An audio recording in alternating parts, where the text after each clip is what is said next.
Hello everyone, welcome back to the smart exam.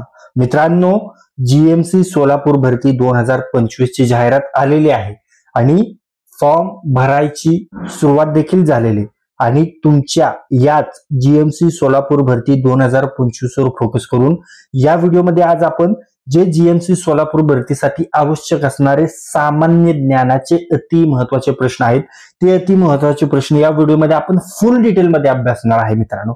आणि हे सर्व प्रश्न आपण टीसीएस पॅटर्न नुसार अभ्यासणार आहे, कारण ही जी परीक्षा आहे जीएमसी सोलापूर भरती, ही परीक्षा घेणार आहे टीसीएस आणि टीसीएस चे जे पीवायक्यू प्रश्न आहेत ते पीवायक्यू प्रश्न या व्हिडिओमध्ये आपण फुल डिटेलमध्ये अभ्यासणार आहे. चला तर वेळ न घालवता हा अति महत्वाचा व्हिडिओ स्टार्ट करू. पहा, पहिला प्रश्न, 1919 मध्ये रौलेट कायदा मंजूर झाला तेव्हा कोण भारताचे व्हायसराय होते? पहा, 1919 मध्ये व्हायसराय कोण होते?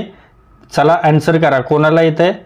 व्हायसराय कोण होते? तर ते होते लॉर्ड चेम्सफोर्ड. योग्य उत्तर आहे पर्याय क्रमांक 1, लॉर्ड चेम्सफोर्ड. ओके, 1919 मध्ये रौलेट कायदा मंजूर झाला तेव्हा भारताचे व्हायसराय होते लॉर्ड चेम्सफोर्ड. ओके, त्यांच्याच कार्यकाळात एक महत्वाची घटना झाली होती रौलेट ऍक्ट विरोधात. ती पंजाबमध्ये आहे, अमृतसर येथे. आणि ती घटना कोणती आहे? तर ती आहे जालियनवाला बाग हत्याकांड. ओके, जालियनवाला बाग हत्याकांड. ओके, घडले होतं यांच्याच काळात. त्यानंतर पुढे पाहूया. आणि मित्रांनो, तुमच्यासाठी एक सूचना आहे.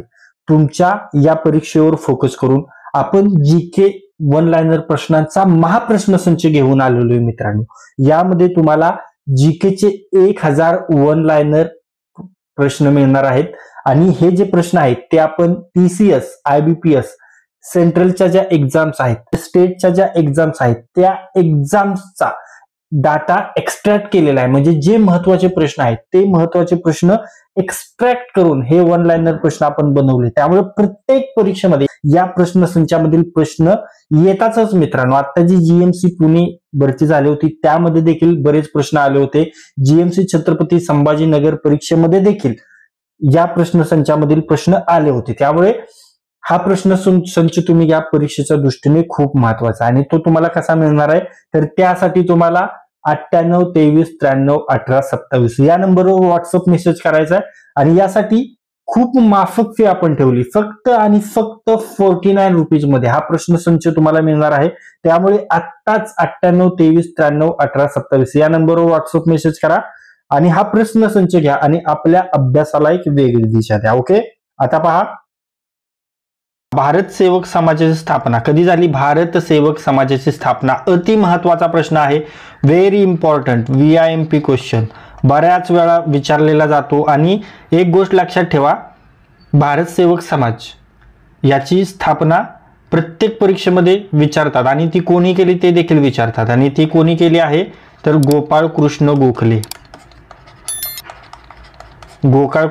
गोपाळ कृष्ण गोखले यांनी भारत सेवक समाजाची स्थापना केली. आणि गोपाळ कृष्ण गोखले हे VIMP व्यक्तिमत्व आहे.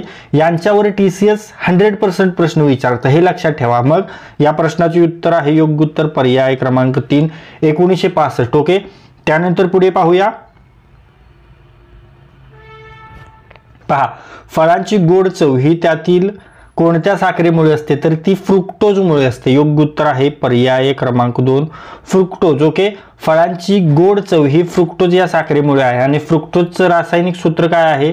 तर ते आहे CHO. ओके, ती मध, ही जी फ्रुक्टोज आहे ते कशामध्ये आढळतं? मध मध्ये आढळतं. ओके, गोड फळे जे असतात, गोड फळे, त्यामध्ये देखील फ्रुक्टोज आढळतं. आणि जे नैसर्गिक रस आहेत, नैसर्गिक रस, ओके, नैसर्गिक रस मध्ये देखील फ्रुक्टोज आढळतो. ओके, आणि मधुमेह आणि इतर समस्यांच्या उपचारात याचं महत्व जास्त आहे. ओके, त्यानंतर समोरचा प्रश्न पाहूया. इंडिया डिवायडेड 1946 हे पुस्तक कोणी लिहिले आहे? तर हे डॉक्टर राजेंद्र प्रसाद यांचं पुस्तक आहे. योग्य उत्तर आहे पर्याय क्रमांक 2, doctor Rajendra Prasad. Okay, India divided पुस्तक 1946 साली लिहिले गेले आहे. यामध्ये देशाच्या फाळणीला विरोध दर्शवलाय. काय केलेलं आहे या पुस्तकामध्ये? देशाची जी फाळणी झाली त्याला विरोध दर्शवलेला आहे. ओके. आणि डॉक्टर राजेंद्र प्रसाद यांच्याबद्दल महत्त्वाचा क्वेश्चन, डॉक्टर राजेंद्र प्रसाद यांच्याबद्दलचा महत्त्वाचा प्रश्न पहा. आपल्या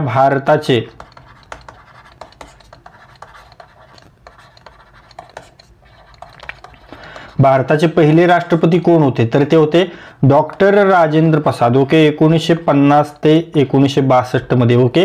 ते एक वकील होते, हे देखील लक्षात ठेवायचे. वकील, अभ्यासक आणि राष्ट्रभक्त नेते होते. ओके. हे त्यांच्याबद्दलचे महत्त्वाचे पॉइंट महत्त्वाचे आहेत. त्यानंतर समोरचा प्रश्न पाहूया मित्रांनो. हे सर्व प्रश्न आहेत, हे आपण जीके चे प्रश्न घेतलेले आहेत. ओके. TCS ने आतापर्यंत जे काही प्रश्न विचारलेले आहेत ते प्रश्न आपण घेतलेले आहेत, म्हणजे हे TCS पॅटर्न आधारित जीके चे प्रश्न आहेत. ओके. TCS पॅटर्न व्यवस्थित ॲनालाइज करून हे प्रश्न जीके चे प्रश्न आपण घेतले, हे लक्षात ठेवा. पहा, भूस्खलनाच्या घटना ज्या ठिकाणी घडतात तो जोशीमठ कोणत्या राज्यात आहे, तर तो उत्तराखंड मध्ये आहे. योग्य उत्तर आहे पर्याय क्रमांक 2 उत्तराखंड. ओके. जोशीमठ हे उत्तराखंड राज्यातील एक शहर आहे. ते कोणत्या नदीच्या ठिकाणी आहे, उत्तराखंड. जोशीमठ सांगायचे, जोशीमठ जे आहे ते अलकनंदा नदीच्या काठावर वसलेलं शहर आहे. ओके. आणि भूस्खलन व भूधोक्यांमुळे हे चर्चेत राहणारं शहर आहे. आणि देहरादून पासून याचा अंदाजे 295 किलोमीटर अंतरावर हे स्थित आहे. हे देखील महत्त्वाचे पॉइंट लक्षात ठेवा. त्यानंतर समोरचा प्रश्न पाहूया. पहा, खालीलपैकी कोणते चांगले कोलेस्ट्रॉल म्हणून ओळखले जाते. चांगले कोलेस्ट्रॉल म्हणून ओळखले जातात तर ते आहे उच्च घनता लिपोप्रोटीन, HDL. ओके. HDL हे good cholesterol. Okay. Good cholesterol म्हणून ओळखले जातं. ओके. शरीरात चरबीचे रेणू वाहून नेण्यासाठी लिपोप्रोटीन्स आवश्यक असतात. ओके. आणि HDL हृदयासाठी लाभदायक मानले जातं. ओके. हृदयासाठी HDL हे लाभदायक मानले जातं. त्यानंतर समोरचा प्रश्न पहा, झेलम नदी भारतातील कोणत्या केंद्रशासित प्रदेशातून वाहते. झेलम योग्य उत्तर पर्याय क्रमांक 1 जम्मू आणि काश्मीर. ओके. झेलम नदी ही उत्तर भारतातील एक प्रमुख नदी आहे. ओके. प्रमुख नदी असून ती जम्मू आणि काश्मीर मधून वाहते. हिचा उगम कुठे झाला आहे, हिचा उगम झेलम नदीचा तर वेरीनाग येथे होतो व ती सिंधू नदीला मिळते. ओके. त्यानंतर समोरचा प्रश्न बघा, TCSचा आणखी एक आवडीचा विषय आहे book and authors. Okay. Book and authors वर TCS 100% प्रश्न विचारतं. प्रत्येक परीक्षेमध्ये प्रत्येक शिफ्टमध्ये प्रश्न येतोच. त्यामुळे बुक्स अँड ऑथर्स तुम्ही करणं व्यवस्थित गरजेचं आहे. आणि त्यासाठी आपण एक बेस्ट व्हिडिओ बनवलेला आहे. त्यामध्ये आपण सर्व इतिहासापासून करंट पर्यंत जेवढेही बुक्स आहेत ते आपण त्यामध्ये घेतलेले. आपण त्या पद्धतीचे 2 व्हिडिओ बनवले. ते आपल्या स्मार्ट एक्झाम या YouTube चॅनलवर आहेत. तिथे जाऊन ते व्हिडिओ तुम्ही पहा, त्याचा परीक्षेमध्ये फायदा होणार आहे. आणि त्या व्हिडिओची जी PDF आहे ती आपल्या स्मार्ट एक्झाम मराठी या टेलिग्राम चॅनलवर आहे. त्याची लिंक मी तुम्हाला डिस्क्रिप्शन बॉक्समध्ये दिलेली आहे. तिथे जाऊन फाईल्समध्ये जाऊन तुम्ही सगळ्या PDF ज्या आहेत आतापर्यंतच्या त्या ऍक्सेस करू शकता. हे लक्षात ठेवा. ओके. यासोबत मित्रांनो आपलं तुम्ही ऍप देखील डाउनलोड करू शकता. स्मार्ट एक्झाम हे प्ले स्टोअरवर आपलं ऍप आहे, ते ऍप डाउनलोड करा आणि त्यामध्ये तुम्हाला फ्री टेस्ट मिळतील. म्हणजे GMC पुणेसाठी बनवलेली होती त्याच पद्धतीची GMC सोलापूरसाठी देखील आपण फ्री टेस्ट बनवू. तो ऍप डाउनलोड करा, त्याचा तुम्हाला फायदा होणार आहे. ओके. त्यानंतर या प्रश्नाकडे वळूया. पहा, सत्यार्थ प्रकाश हे पुस्तक खालीलपैकी कोणत्या सुधारकाचे आहे, तर ते आहे स्वामी दयानंद सरस्वती. योग्य उत्तर पर्याय क्रमांक 4 स्वामी दयानंद सरस्वती. राजा राम मोहन रॉय TCSचे आवडती व्यक्तिमत्व आहेत. यांच्यावर 100% प्रश्न येतो मित्रांनो. ओके. स्वामी दयानंद सरस्वती, राजा राम मोहन रॉय. आता राजा राम मोहन रॉय यांच्या संबंधीचा एक महत्त्वाचा प्रश्न आहे. राजा राम मोहन रॉय यांनी ब्राह्मो समाजाची स्थापना केली. ओके. ब्राह्मो समाजाची स्थापना यावर देखील प्रश्न येतोच, हे लक्षात ठेवा. आणि कधी केली होती, तरी 1828 मध्ये. नोट करा, पाठ करून टाका आत्ताच. राजा राम मोहन रॉय यांनी ब्राह्मो समाजाची स्थापना 1828 मध्ये केलेली आहे. ओके. इथे मी लिहितो राजा, नाहीतर तुमचं कन्फ्युजन होईल PDF मध्ये. राजा राम मोहन रॉय. ओके. 1828 ब्राह्मो समाज. आणि इथे काय आहे, स्वामी दयानंद सरस्वती यांनी हे पुस्तक 1875 मध्ये लिहिलेलं आहे. ओके. आणि आर्य समाज स्थापनेमागील विचारधारा यात त्यांनी मांडलेली आहे. ओके, त्यानंतर समोरचा प्रश्न पाहूया. पहा, कल्लानाई ग्रँड ॲनिकट हे भारतात बांधले गेलेले पहिले धरण कोणत्या नदीवर आहे? तर ते कावेरी नदीवर आहे. योग्य उत्तर आहे पर्याय क्रमांक 4 कावेरी. ओके, चोळ राजा कारिकल चोल यांनी हे धरण कावेरी नदीवर बांधले. ते कुठे? तंजावर आणि तिरुचिरापल्ली जवळ. तंजावर आणि तिरुचिरापल्ली जवळ. आणि हे कुठे आहेत दोन्ही प्लेसेस? तमिळनाडूमध्ये आहेत हे दोन्ही प्लेसेस. म्हणजे धरण कुठे आहे? तमिळनाडूत असेल. बरोबर. त्यानंतर समोरचा प्रश्न, TCSचा आणखीन एक फेवरिट सब टॉपिक आहे मिनी कॉन्स्टिट्यूशन. मिनी कॉन्स्टिट्यूशन कोणत्या घटना दुरुस्तीला मिनी कॉन्स्टिट्यूशन म्हणतात? तर ती आहे 42वी घटना दुरुस्ती. कधीची आहे? 1976 आहे. ओके, यानुसार अनुच्छेद 51A मूलभूत कर्तव्ये ॲड केली अनुच्छेद 51A नुसार. ओके, या घटना दुरुस्तीनुसार. ओके, हा देखील तुम्ही घटना दुरुस्ती करणं महत्त्वाचे. पहा, भारतीय राज्यघटनेत मूलभूत कर्तव्य कोणत्या वर्षी समाविष्ट करण्यात आली? तर ते 1976 मध्ये. योग्य उत्तर पर्याय क्रमांक 1 1976 मध्ये. ओके, तर 42वी घटना दुरुस्ती करून 1976 मध्ये राज्यघटनेत अनुच्छेद 51A मध्ये मूलभूत कर्तव्ये समाविष्ट करण्यात आलेली आहेत. ओके, त्यानंतर समोरचा प्रश्न पहा. आता सायन्स रिलेटेड देखील आपण प्रश्न घेतलेत. खालीलपैकी कोणते विधान अँजिओस्पर्म्स बाबत योग्य आहे? अँजिओस्पर्म्स बाबत योग्य विधान सांगायचे. ओके, अँजिओस्पर्म्स मध्ये बीजके बीजांडकोशाने झाकलेली नसतात आणि फलनाच्या आधी व नंतर उघडे राहतात. ओके, तर असं आहे का? तर अँजिओस्पर्म्स मध्ये बीजांडकोशाने झाकलेली नसतात, तर झाकलेली असतात. आणि अँजिओस्पर्म्स. ओके, आणि अँजिओस्पर्म्सला फुलझाडे असंही म्हणतात. अँजिओस्पर्म्सला फुलझाडे असंही म्हणतात. तर हे बरोबर आहे. पहा, मग या प्रश्नाचे योग्य उत्तर काय असेल? योग्य उत्तर असेल पर्याय क्रमांक 1 फक्त 2. ओके, आता डिटेलमध्ये जर सांगतो तुम्हाला तर अँजिओस्पर्म्स पहिलं विधान पहा. अँजिओस्पर्म्स यामध्ये बीजके बीजांडकोशाने वेढलेले असतात. ज्या ओव्हरी आहेत म्हणजे बीजांडकोश, ओव्हरी बीजके बीजांडकोशाने म्हणजे ओव्हरीने वेढलेली असतात. हे लक्षात ठेवा, झाकलेली नसतात. म्हणून हे विधान आहे ते चूक आहे. आणि अँजिओस्पर्म्स हे फुलझाडे, अँजिओस्पर्म्सला फुलझाडे असेही म्हणतात. फ्लॉवरिंग प्लांट्स असं देखील म्हणतात. तर बरोबर, अँजिओस्पर्म्सला फ्लॉवरिंग प्लांट्स असं म्हणतात. म्हणून विधान 2 बरोबर आहे. त्यानंतर समोरचा प्रश्न पहा. माहितीचा अधिकार अधिनियम 2005 महाराष्ट्रात कोणत्या महिन्यात लागू झाला? तर ऑक्टोबरमध्ये. मग या प्रश्नाचे योग्य उत्तर असेल पर्याय क्रमांक 4 ऑक्टोबर 2005. RTI ॲक्ट 2005 संपूर्ण भारतात कधी लागू झाला होता? 12 ऑक्टोबर 2005 पासून लागू झाला. आणि त्यामुळे महाराष्ट्रात हा कायदा 12 ऑक्टोबर 2005 लाच लागू झाला. हे लक्षात ठेवा. त्यानंतर समोरचा प्रश्न पहा. हडप नीती म्हटलंय, यालाच काय म्हणतात? लुटीचा सिद्धांत. TCS त्याला हडप नीती बोलते. ओके, हडप नीती डॉक्ट्रिन ऑफ लॅप्स तयार करणारा ब्रिटिश अधिकारी कोण होता? तर तो होता लॉर्ड डलहौसी. योग्य उत्तर आहे पर्याय क्रमांक 3 लॉर्ड डलहौसी याने 1848 ते 1856 या कालावधीत लुटीचा सिद्धांत हडप नीती लागू केली. या नीतीनुसार एखाद्या संस्थानिकाचा वारस नसल्यास त्याचं संस्थान ब्रिटिश साम्राज्यात विलीन करून घेतलं जात होतं. आणि या धोरणामुळे अनेक संस्थाने ब्रिटिशांच्या ताब्यात झाले होते. त्यातलं पहिलं संस्थान कोणतं होतं? ते होतं सातारा. कधी? 1848 मध्ये. हे देखील लक्षात ठेवा. हा देखील महत्त्वाचा मुद्दा आहे. यावर 100% प्रश्न येतो. ओके, त्यानंतर पुढे पाहूया.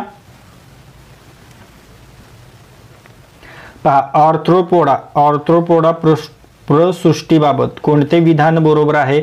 ऑर्थ्रोपोडा. ओके, याबद्दल योग्य विधान सांगायचं. ही प्राण्यांची सर्वात मोठी, बरोबर, सर्वात मोठी सृष्टी आहे हे लक्षात ठेवा, ज्यामध्ये कीटकांचा समावेश होतो. कधीही झोपेत जरी तुम्हाला विचारलं की प्राण्यांची सर्वात मोठी सृष्टी कोणती आहे, तर ती आहे आर्थ्रोपोडा, हे लक्षात ठेवणं गरजेचं आहे. ओके. आणि त्यानंतर हे प्राणी द्विपार्श्व सममितीय आणि ट्रिप्लोब्लास्टिक आहेत, तर हे देखील बरोबर आहे. हे सममितीय, द्विपार्श्व सममितीय आणि ट्रिप्लोब्लास्टिक आहेत, हे ट्रिप्लोब्लास्टिक असतात. ओके. म्हणून या प्रश्नाचे योग्य उत्तर आहे पर्याय क्रमांक 3. 1 आणि 2 दोन्ही बरोबर. ओके. आर्थ्रोपोडा हे अपृष्ठवंशीय प्राण्यांचे सर्वात मोठे संघ आहे. यामध्ये काय काय येतात? यामध्ये येतात कीटक, यामध्ये येतात कोळी, यामध्ये येतात झुरळे. ओके. यांचा समावेश होतो. आणि हे काय आहेत?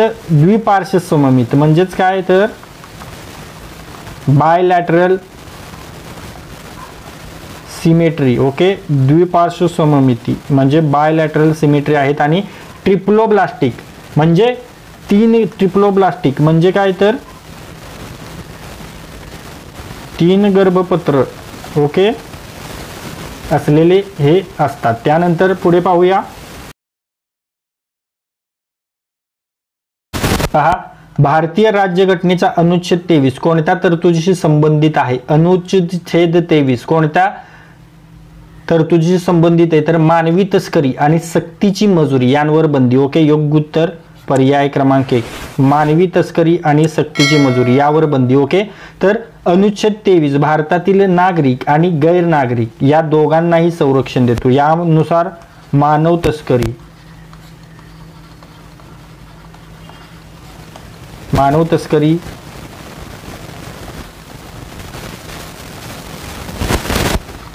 सक्तीची मजुरी आणि तत्सम अमानवीय ज्या प्रथा आहेत त्यांचा निषेध आहे. ओके. त्यानंतर समोरचा प्रश्न 2011 ची जनगणना, हा देखील VIMP पॉइंट आहे, हा देखील तुम्ही करणं गरजेचं आहे. 2011चा जनगणना. ओके. 2011च्या जनगणनेनुसार भारतातील 2001-2011 या दशकातील लोकसंख्या वाढीचा दर किती होता? तर तो होता पर्याय क्रमांक 3, 17.7% होता. ओके. 2001 ते 2011 या दशकात भारताची लोकसंख्या किती वाढली होती? तर ती 181 दशलक्षांनी वाढली होती, हे लक्षात ठेवा. आणि या वाढीचा टक्का म्हणजेच दर किती होता? तर तो होता 17.7%. ओके. आणि जी 1911 आणि 1921चं दशक आहे, तर 1911 आणि 1921 या दशकानंतर प्रथमच कोणत्याही दशकात वाढीचा दर मागील दशकापेक्षा कमी होता, हे लक्षात ठेवा. त्यानंतर समोरचा प्रश्न पाहूया.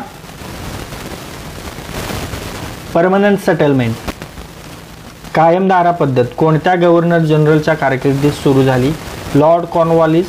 योग्य उत्तर पर्याय क्रमांक 4, Lord Cornwallis. Okay. Permanent settlement कधी, कायमदारा पद्धत कधी लागू करण्यात आली? 1793. कोणी? चार्ल्स कॉर्नवॉलिस, म्हणजे लॉर्ड कॉर्नवॉलिस देखील म्हणतात. चार्ल्स कॉर्नवॉलिस नाव आहे. लॉर्ड कॉर्नवॉलिस याने सुरू केली कायमदारा पद्धत 1793 मध्ये. यामध्ये काय होतं तर जमीनदारांना कायमस्वरूपी महसुलासाठी जबाबदार केलं गेलं होतं. आणि हे जे ब्रिटिश आहे, हे ब्रिटिश ईस्ट इंडिया कंपनीसाठी नियमित उत्पन्न निर्माण करण्यासाठी करण्यात आलं होतं. ओके. हे त्यानंतर समोरचा प्रश्न, जनगणना 2011 नुसार खालीलपैकी कोणत्या राज्यात पुरुष साक्षरता दर 90% पेक्षा जास्त आहे? 2011 नुसार पुरुष साक्षरता दर 90% पेक्षा जास्त या 4 राज्यांपैकी सांगायचे, तर तो आहे मिझोरमचा. मग योग्य उत्तर आहे पर्याय क्रमांक 3, मिझोरम. मिझोरम मधील पुरुष साक्षरता दर किती आहे? 91% आहे. ओके. आणि सर्वात जास्त काय तर केरळ, लक्षद्वीप आणि मिझोरम हे राज्य केंद्रशासित प्रदेश सर्वाधिक साक्षरता दर असलेली आहेत, हे लक्षात ठेवा. त्यानंतर समोरचा प्रश्न, रामकृष्ण मिशनची स्थापना कधी करण्यात आली? 1897. योग्य उत्तर पर्याय क्रमांक 2, 1897. कोणी केली? स्वामी विवेकानंद यांनी 1897 मध्ये रामकृष्ण मिशनची स्थापना केली. कुठे केली?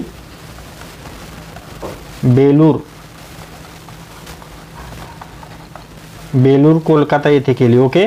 आणि मिशनचा उद्देश काय आहे तर आध्यात्मिक विकासासोबतच सामाजिक सेवा. ओके. त्यानंतर समोरचा प्रश्न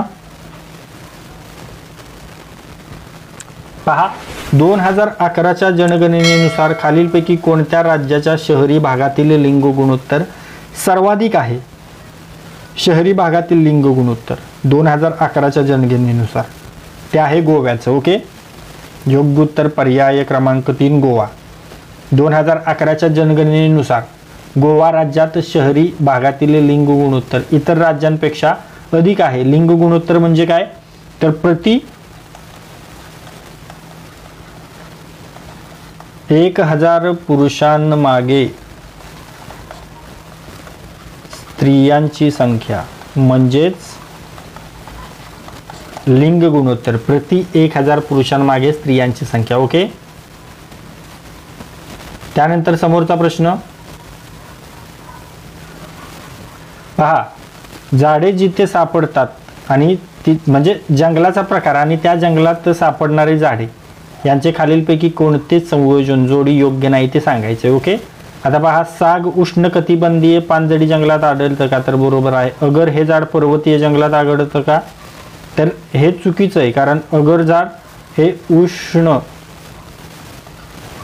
कटिबंधीय भागातील दमट जंगलात आढळतं. ओके. हे लक्षात ठेवा. त्यामुळे हे चुकीचं आहे. आणि रोजवूड उष्णकटिबंधीय सदाहरित जंगलांमध्ये आढळतं आणि बाबूळ काटेरी जंगल आपल्याला माहिती आहे जिथे मालरान आहे तिथे काय असतं बाबूळ असतं. ओके. मग या प्रश्नाचं योग्य उत्तर आहे पर्याय क्रमांक 2 अगर पर्वतीय जंगले. हे संयोजन योग्य नाही. ओके. अगर झाड मुख्यतः उष्ण कटिबंधीय भागातील दमट जंगलात आढळतं, पर्वतीय जंगलात आढळत नाही. हे लक्षात ठेवा. साग बरोबर आहे उष्णकटिबंधीय पानझडी जंगलात आढळतं. रोजवूड सदाहरित जंगलात आढळतं बरोबर आहे. आणि बाबूल काटेरी जंगलात आढळतं हे देखील बरोबर आहे. तर मित्रांनो आत्तापर्यंत जे काही प्रश्न आपण पाहिलेले आहेत त्या प्रश्नापैकी काही प्रश्न मी तुम्हाला विचारणार आहे. त्याचे उत्तर तुम्हाला कमेंट बॉक्समध्ये सांगायचे. ओके. तुमच्यासाठीचा प्रश्न पहा. 1919 मध्ये रौलेट कायदा मंजूर झाला तेव्हा कोण भारताचे व्हाईसराय होते? 4 पर्याय आहेत. 4 पर्यायापैकी योग्य पर्याय तुम्हाला कमेंट बॉक्समध्ये सांगायचा आहे. डिटेल आपण चर्चा केलेली आहे यावर. ओके. 1919 मध्ये रौलेट कायदा मंजूर झाला तेव्हा कोण भारताचे व्हाईसराय होते? आन्सर 100% कमेंट करायचंय. कॉन्फिडन्स वाढतो तुमचा. तुमच्यासाठीचा समोरचा प्रश्न सत्यार्थ प्रकाश हे पुस्तक खालीलपैकी कोणत्या समाज सुधारकाचे आहे? सत्यार्थ प्रकाश यावर देखील आपण डिटेल अनालिसिस केलंय. आन्सर कमेंट करायचंय. सत्यार्थ प्रकाश हे पुस्तक खालीलपैकी कोणत्या समाज सुधारकाचे आहे? ओके. आन्सर कमेंट करा. तुमच्यासाठीचा समोरचा प्रश्न रामकृष्ण मिशन कधी स्थापन करण्यात आले? यावर देखील डिटेल अनालिसिस केलेला आहे. 4 पर्याय आहेत. 4 पर्यायापैकी योग्य पर्याय तुम्हाला कमेंट बॉक्समध्ये सांगायचा आहे. रामकृष्ण मिशन कधी स्थापन करण्यात आले? योग्य उत्तर तुम्हाला कमेंट बॉक्समध्ये सांगायचे. ओके. तर मित्रांनो तुम्हाला पुन्हा एकदा आठवण करून देतो. तुमच्या येणाऱ्या परीक्षेवर फोकस करून आपण GK 1000 वन लाइनर प्रश्नांचा महाप्रश्न संच बनवलेला आहे आणि यामध्ये आपण TCS IBPS सेंट्रलच्या एक्झाम्स आणि स्टेटच्या ज्या एक्झाम्स आहेत त्या एक्झाम्स मधील जे महत्त्वाचे प्रश्न आहेत त्या महत्त्वाच्या प्रश्नांचा डाटा एक्स्ट्रॅक्ट करून हे वन लाइनर प्रश्न आपण बनवलेले. त्यामुळे प्रत्येक परीक्षेमध्ये यामधील प्रश्न येतात. तसेच आता GMC पुणे भरती झाली होती त्यामध्ये आणि GMC छत्रपती संभाजीनगर भरती झाली होती त्या परीक्षांमध्ये देखील प्रत्येक शिफ्टला या प्रश्न संचामधील प्रश्न येत होते मित्रांनो. त्यामुळे आत्ताच 98 23 93 18 27 या नंबरला व्हॉट्सअप मेसेज करा आणि यासाठी फक्त आणि फक्त म्हणजे खूप माफक फी आपण ठेवली. फक्त 49 रुपीज मध्ये हा प्रश्न संच तुम्हाला मिळणार आहे. त्यामुळे आत्ताच 98 23 93 18 27 या नंबरला व्हॉट्सअप मेसेज करा आणि हा प्रश्न संच घ्या आणि आपल्या अभ्यासाला एक वेगळी दिशा द्या. यासोबत मित्रांनो आपण आपलं तुम्ही ऍप देखील डाउनलोड करू शकता. स्मार्ट एक्झाम हे प्ले स्टोअरवर आपलं ऍप आहे, ते ऍप डाउनलोड करा आणि त्यामध्ये तुम्हाला फ्री टेस्ट मिळतील. म्हणजे जीएमसी पुणेसाठी बनवलेली होती त्याच पद्धतीची जीएमसी सोलापूरसाठी देखील आपण फ्री टेस्ट बनवू. तो ऍप डाउनलोड करा, त्याचा तुम्हाला फायदा होणार आहे. ओके, तर मित्रांनो या व्हिडिओमध्ये आज आपण तुमच्या येणाऱ्या जीएमसी सोलापूर भरती 2025 वर फोकस करून जीएमसी सोलापूर भरती 2025 साठी जे सामान्य ज्ञानाचे अति महत्वाचे पीवायक्यू प्रश्न आहेत, ते अति महत्वाचे पीवायक्यू प्रश्न या व्हिडिओमध्ये आपण फुल डिटेलमध्ये अभ्यासलेले आहेत. हे सर्व टीसीएस पीवायक्यू आहेत, हे सर्व टीसीएस प्रिव्हियस इयर क्वेश्चन्स आहेत. त्यामुळे तुमच्या येणाऱ्या परीक्षेमध्ये या व्हिडिओमधील 4 ते 5 प्रश्न तुम्हाला नक्कीच दिसणार आहेत. त्यामुळे हा व्हिडिओ जास्तीत जास्त वेळा रिवाइज करा आणि जर हा व्हिडिओ तुम्हाला युजफुल वाटला असेल तर या व्हिडिओला लाईक करा. हा व्हिडिओ आपल्या कमीत कमी 10 मित्रांसोबत शेअर करा आणि जर हा व्हिडिओ तुम्ही पहिल्यांदाच या आपल्या स्मार्ट एक्झाम चॅनलवर पाहत असाल तरी आपल्या स्मार्ट एक्झाम चॅनलला सबस्क्राईब करा आणि बेल आयकॉनला हिट करा. तर लाईक करा, शेअर करा आणि सबस्क्राईब करा. थँक्यू.